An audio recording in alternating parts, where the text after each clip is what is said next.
Sir, I demand in this August House to make paternity leave a legal right in India. Sir, हमारे देश में जब बच्चे का जन्म होता है तो बधाइयां माँ बाप दोनों को मिलती हैं, लेकिन जिम्मेदारी पूरी तरीके से माँ यानी कि मदर के हिस्से में डाल दी जाती है और हमारा सिस्टम केवल मैटरनिटी लीव को मान्यता देता है, रिकॉग्नाइज करता है। ये एक सोसाइटल फेलियर है जिसे हमारे लॉज रीइंफोर्स कर रहे हैं। सर, कानून समाज का आईना होता है और जब कानून में फादर यानी पिता की केयर गिविंग रिस्पॉन्सिबिलिटीज को मान्यता नहीं दी जाती है तो हम इंस्टीट्यूशनली ये संदेश दे रहे हैं कि पेरेंटिंग केवल मां की जिम्मेदारी, it is only and only the mother's job. मैं ये मांग करता हूं कि पैटर्निटी लीव को लीगल राइट के रूप में मान्यता दी जाए। केयर गिविंग सिर्फ मां की जिम्मेदारी नहीं मानकर जेंडर डिवाइड को और गहरा नहीं किया जाना चाहिए। अब इसे बदलने का समय आ गया है। सर, एक मां 9 महीने तक बच्चे को पेट में पालती है व्हेन शी इज प्रेग्नेंट, फिर नॉर्मल डिलीवरी या सिजेरियन जैसी मुश्किल प्रोसीजर से गुजरती है। उसे मेडिकल केयर, दवाइयों के साथ साथ अपने हस्बैंड की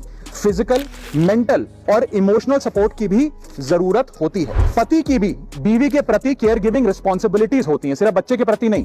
और ऐसे समय में हस्बैंड की प्रेजेंस कोई लग्जरी नहीं सर, बल्कि एक नेसेसिटी है। आज केवल सेंट्रल गवर्नमेंट एम्प्लॉइज को ही 15 दिन का पैटर्निटी लीव मिलता है, जबकि प्राइवेट सेक्टर में ये राइट या अधिकार है ही नहीं। स्वीडन, आइसलैंड और जापान जैसे देशों में ये लीगल राइट 90 दिन से लेकर 52 हफ्तों तक की गारंटीड राइट के तौर पे दिया जाता है। भारत में 90% वर्कफोर्स प्राइवेट सेक्टर में है, यानी कि अधिकांश पिताओं के पास ये अधिकार है ही नहीं।